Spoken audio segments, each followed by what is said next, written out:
El Señor abre una puerta. ¿Dónde? En Latinoamérica. Ese era el dilema. Mi hermano acababa de regresar de un viaje a Sudamérica, donde había conocido a maravillosos siervos del Señor. Un contacto en particular parecía ser bastante interesante. Comencé a escuchar cuidadosamente lo que mi hermano estaba diciendo. Me contó de este hombre en Guatemala quien tenía un colegio cristiano de secundaria. Según mi hermano, él era un predicador muy dinámico y que su ministerio era proveer educación cristiana a los jóvenes. Pensé que debía investigar acerca de su ministerio. Tal vez yo podía hacer algo en esa escuela y al mismo tiempo aprender a hablar español.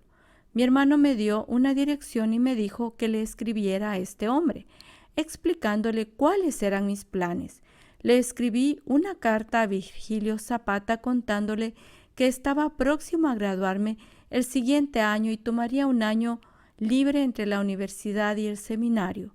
Principalmente quería hacer esto para aprender español. Le dije que estaría dispuesto a hacer lo que fuera necesario en el colegio. Por último, le pedí que me informara acerca de la logística de mi tiempo allí, qué debía considerar adecuado para mi soporte financiero y qué otras cosas necesitaría llevar. Recibí una respuesta muy pronta de Virgilio, quien entusiasmadamente respondió de una forma afirmativa a mis planes. Él me explicó cuáles serían mis responsabilidades además del resto de información concerniente a mi tiempo allí. Las oportunidades de interactuar con los estudiantes serían ideales para aprender español. Su esposa Beatriz también era graduada de Asbury College. La misión se llamaba Instituto Evangélico América Latina. Todos los involucrados eran graduados de Bob Jones University, Universidad de Bob Jones. Esto le brindaba al colegio un trasfondo mezclado de Bob Jones y Asbury. Además de Beatriz, la misión tenía un equipo de 5 misioneras solteras y 3 hombres. Los 3 hombres eran Virgilio Zapata, Stuart Bundy y Bill Cook. El proyecto tenía el apoyo total del Ministerio de Educación en Guatemala. Las cosas finalmente comenzaban a tomar forma. Tenía un lugar a donde ir. Ahora, el proceso de recaudar mi sustento era mi siguiente meta. El fin de año se acercaba rápidamente. Yo no tenía ni un centavo. Pensé, ¿cómo iré a Guatemala? Tengo que recaudar todo esto para mi sustento. Estaba en la universidad, por lo tanto, no había mucho que pudiera hacer. Tenía pocos contactos, pero estaba muy ocupado a finales del año, alistándome para la graduación. El verano se aproximaba. Había planificado pasar tiempo con mi hermano Bud en reuniones. Él tenía invitaciones para algunas campañas evangelísticas. Había algunas iglesias donde yo podía hablar acerca de mis planes de recaudar fondos. Estaba un poco desanimado. Les había contado de mis planes a todos mis amigos y había hecho mis planes públicos a muchas personas. Muchos estaban orando por mí, pero aún así no tenía nada de dinero. Nada estaba sucediendo. Yo fui el director de alabanza durante el último mes de colegio en Foreign Mission Society, Sociedad de Misiones Extranjeras.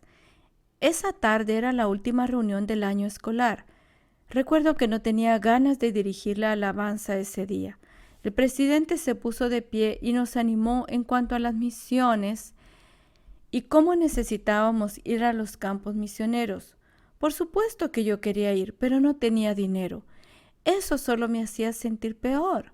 Cuando el servicio estaba por terminar, él dijo, «Tenemos un anuncio especial». Yo estaba sentado allí, en la plataforma, no poniendo mucha atención, sino pensando acerca de mis problemas. Uno de nuestros miembros irá a Guatemala. Levanté mi cabeza y escuché con atención. Sí, uno de nuestros miembros irá a Guatemala y quisiera que supieran que la Junta de la Sociedad de Misiones Extranjeras me ha autorizado otorgarle una donación de $600 para su sustento. Ay, amigos, ¿pueden creerlo? En un instante yo tenía $600 para mi sustento. En esos días eso era mucho dinero. Estaba rebosando y maravillado. Me sentí tan avergonzado por haber dudado de Dios, pero estaba tan bendecido y feliz. Estaba regocijándome. Dios estaba confirmando que todo estaría bien y que recibiría el sustento necesario. Eso fue solo el comienzo. Cuando dejé la universidad después de graduarme, todo lo que tenía era un viejo auto Ford de 1954. Era mi único medio de transporte. Fui invitado a un pequeño pueblo de Michigan, a una iglesia donde mi hermano había arreglado que yo hablara. Ellos habían decidido apoyarme y yo estaba entusiasmado. Luego comencé a viajar durante todo el verano. En cada iglesia que visitábamos mi sustento seguía entrando. Estaba manejando ese pequeño y viejo Ford. Aunque tenía una fuga de aceite, todavía caminaba bien. Asistí a 2 campañas evangelísticas. Bud era el evangelista.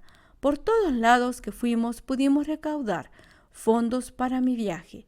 Al final del verano tenía casi entera la suma de mi sustento. Esa era una gran carga de la cual el Señor se estaba encargando. Global Harvesters Foundation, Inc., compañía fundación de segadores globales, se haría cargo de mi contabilidad.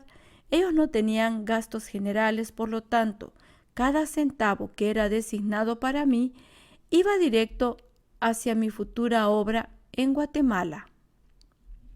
Como un joven universitario que iría a Guatemala, mi propósito principal era evangelizar, por supuesto, pero también quería aprender a hablar español. Yo repartí materiales con información variada, pasaba información en las iglesias, haciendo lo que los misioneros tienen que hacer normalmente. Hice lo que sentí que era correcto y el Señor proveyó para mis necesidades. Paré en Shreveport, Luisiana, en la iglesia de donde venía la esposa de mi hermano Bud. Era una de esas iglesias carismáticas e independientes en Shreveport, Luisiana. Fui invitado a participar en una conferencia de misiones. El día después de mi llegada me estacioné enfrente de la iglesia preparándome para los servicios de la tarde. Había un hermano en esa iglesia quien estaba muy interesado en las misiones extranjeras. A él le gustaba ayudar a misioneros. Se me acercó corriendo y me dijo: «Hermano Don, entiendo que usted irá a Guatemala». Vio mi golpeado Ford y señaló: «¿No manejará con eso hacia el sur, o sí?» Bueno, no había pensado en eso. De hecho, no tenía idea de lo que haría, ni siquiera había cruzado mi mente el auto. Todo este tiempo había pensado: bueno, supongo que no sé qué haré. Pero luego él dijo: si usted va a manejar para allá, lo que necesita es un buen vehículo. Yo ni me había dado cuenta que podía manejar hacia Guatemala. Yo no tenía ni idea de cómo llegaría. No se me había ocurrido para nada el tema de transporte. De repente estaba en un dilema. «No se preocupe por nada, lo arreglaremos en este momento. Venga, lo llevaré con un amigo que tiene un predio de carros usados a 2 cuadras de la iglesia». Nos metimos a mi viejo Ford y manejamos hacia el predio de carros. Él se acercó a su amigo y le dijo: «Hola, este es mi amigo. Él va para Guatemala como misionero y necesita otro vehículo. ¿Cuánto le darías por ese Ford?». Yo solo estaba parado allí sin decir ni una palabra. Todavía no había decidido vender mi auto. Este tipo estaba ofreciendo mi auto y el otro le responde: «Sí, bueno, le daré $300 por él. Vendido». Antes que me diera cuenta de lo que estaba sucediendo, había vendido mi viejo auto. Allí me encontraba ahora sin mi vehículo. Caminamos de regreso a la iglesia donde él tenía su auto. Firmé el título de propiedad, se lo entregué al hombre y puse $300 en mi bolsillo. Eso estaba genial, pero no creía que llegaría muy lejos con eso. Estando bastante sorprendido todavía, el hombre me dijo, bueno, andando, vamos a encontrarte un buen vehículo. ¿Comprar otro auto? Pensé, bueno, pero ni sé qué tipo de auto necesito. Supongo que este hermano estaba siendo guiado por el espíritu, porque manejamos hacia una venta de carros Volkswagen. Cuando entramos, él preguntó, ¿hay algún vendedor con quien pueda hablar? ¿Tiene alguno de esos microbuses, de esos Volkswagen Combi? Justo ahora no tenemos, respondió el vendedor. Sin embargo, ese hermano no se daría por vencido tan fácilmente, así que dijo, bueno, entonces, ¿cuánto tiempo le tomará conseguir uno? El vendedor vio su libro y exclamó, mire, el barco está arribando hoy en Nueva Orleans y tenemos 2 en ese barco que pertenecen aquí. El hermano preguntó, ¿cree que puede tener uno de esos aquí mañana por la tarde? Claro que sí, exclamó el vendedor. ¿Cuánto costaría? Preguntó. El precio total sería de $3,600. Hicimos el trato y le dimos los $300 como enganche. Luego este hermano dijo, ahora, vente, vamos a ver al pastor. Un hombre llamado Jack Moore, un maravilloso hombre de Dios, era el copastor de esa iglesia. También era un contratista con su propia compañía de construcción de casas. Él era uno de esos hombres a los cuales les gusta trabajar y ensuciarse las manos. Era un gran predicador, quien tenía un espíritu dulce. Encontramos al hermano Jack en una casa que estaba construyendo en otra parte del pueblo. El hermano Jack nos saludó vestido con su overol. Estaba cortando unas tablas de madera cuando llegamos. Se detuvo un momento mientras el hermano le platicaba. Hermano Jack, usted sabe que este es el hermano Don. Él irá a Guatemala como misionero. El hermano Jack dijo, sí, hemos orado por él, para que el Señor lo bendiga. El hermano continuó, hermano Jack, él necesita un automóvil. Bueno, claro, dijo el hermano Jack, hemos encontrado el vehículo indicado, Volkswagen Combi. Lo que necesitamos son 3,300 para comprarlo. El hermano Jack se sacudió las manos en su overol, metió su mano en su bolsillo, sacó su chequera y lapicero y me dio un cheque por 3,300. Luego me dijo, hijo, ve y cómprate un auto. Págamelo cuando puedas. Eso fue todo. Ahora tenía 3,600 para un vehículo. Yo ni siquiera tenía idea de que tendría un auto nuevo. Al siguiente día en el predio tenían un combi nuevo, recién salido del barco que venía de Alemania. ¡Ah, cómo brillaba! Era increíble. Le dimos el cheque al vendedor. Luego me dio las llaves. El hermano dijo, bueno, alabado sea el Señor, ahora tiene un buen vehículo. Que tenga un buen viaje a Guatemala. Amigos, yo seguía allí parado con mi cabeza dando vueltas. No sabía qué era lo que acababa de suceder. Todo había ocurrido tan rápido. Había vendido mi viejo Ford y comprado un nuevo microbús Volkswagen, todo en unas cuantas horas, así que de esa manera continué el resto de mi itinerario ese verano. Le había informado a Virgilio que estaría llegando alrededor del 1 de septiembre. El año escolar en Guatemala comienza en enero y termina en octubre, así que realmente estaría llegando cerca del final de clases. Ellos querían que yo estuviera al final, así que tenía que estar allí para septiembre. El hermano Virgilio Zapata me escribió una carta con una petición urgente. La carta contenía la siguiente petición. Tenemos algunos suministros que necesitamos traer. Están en Atlanta, Georgia. ¿Cree que puede pasar por ahí, recoger esas cosas y traerlas a Guatemala? Claro que sí, yo tenía un bus con mucho espacio. Pasé a la misión en Atlanta. Ahí conocí al presidente de la misión, el hermano Glenn Dix. Era un misionero maravilloso. Conocer a siervos de Dios hacía que me comenzara a sentir como un verdadero misionero. Me quedé un par de días con el hermano Glenn. Él tenía listas las cosas para Guatemala. Era una lavadora, 15 cajas llenas de libros y papel, materiales escolares, artículos para un mimeógrafo, tinta en botellas, limpiadores, Biblias, todo lo que se le pueda ocurrir, allí iba. Cargué ese Volkswagen hasta que no se podía meter ni unos pocos centímetros más de cosas.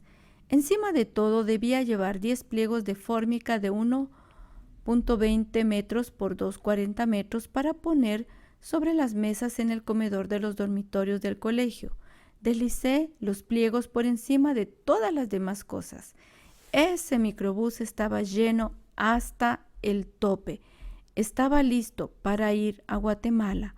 Unos meses antes había parado en Robinson, Illinois, para predicar y presentar el ministerio en Guatemala. Me quedé con un buen amigo, Aubrey Long. Él era un conductor profesional de camiones. Comencé a pensar que sería agradable tener a alguien que me ayudara a manejar en mi viaje. Nunca había manejado en México. Pensé que tener a un conductor profesional sería lo mejor, así que le pregunté a Aubrey: ¿crees que puedes tomarte una semana libre para manejar conmigo a Guatemala? Él respondió: claro que sí. Él nunca había estado afuera de los Estados Unidos. Ninguno de los dos teníamos idea a lo que íbamos. Nos reunimos en Dallas, Texas. Mis padres pastoreaban allí en ese entonces. Salimos en el pequeño Volkswagen Combi con rumbo a Guatemala y lo desconocido. ¡Qué aventura! Eso fue en 1959. Las calles de México no eran como ahora. Llegamos a la frontera en Brownsville, Texas.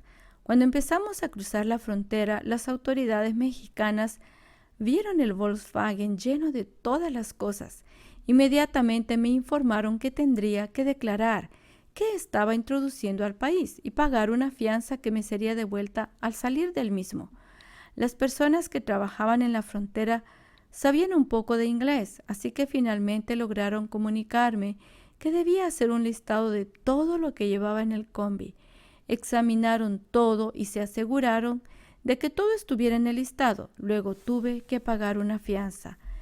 El plan era que nos pondríamos en contacto con Bill Cook, el otro misionero del colegio en Guatemala, quien estaría esperándonos en Tuxtla Gutiérrez. Él nos acompañaría el resto del camino. Bill nació en Argentina, así que hablaba español con acento argentino. Llegamos al hotel en Tuxtla Gutiérrez. Cerca de las 10 de la noche, encontramos su carro, tocamos la puerta y ahí estaba, hablando por teléfono con Stuart Bundy en Guatemala. La señal no era muy buena, así que estaba gritando a todo pulmón en español. No entendí ni una palabra de lo que dijo. Al siguiente día partimos hacia la frontera con Guatemala. Era cerca de la medianoche cuando finalmente cruzamos la frontera mexicana. Recibí la fianza que había pagado justo como me habían informado cuando ingresé al país. Poco después comenzó a llover mientras estábamos en uno de los caminos más peligrosos de Guatemala. Ese mes había sido inaugurado, así que pocas personas comenzaban a usarlo. Había algunos puentes, pero en algunos lugares el agua pasaba sobre la calle. En esas partes nos deteníamos, Aubrey o yo nos bajábamos y buscábamos el lugar menos profundo. Luego continuábamos nuestro viaje. Las calles eran de tierra la mayor parte del camino, hasta aproximadamente 30 kilómetros antes de la ciudad de Guatemala. Entramos a la ciudad cerca de las 5 de la tarde, justo a tiempo para presenciar una manifestación en las calles. Aparentemente tenía algo que ver con el gobierno. Policías sobre caballos estaban tirando gas lacrimógeno y tratando de disolver el alboroto. Esa fue mi primera impresión de la ciudad de Guatemala, una manifestación en las calles. El olor del gas lacrimógeno hizo que me ardieran los ojos. Mientras pensaba en qué me metí, finalmente llegamos al colegio. Amigos, esta fue mi bienvenida al campo misionero.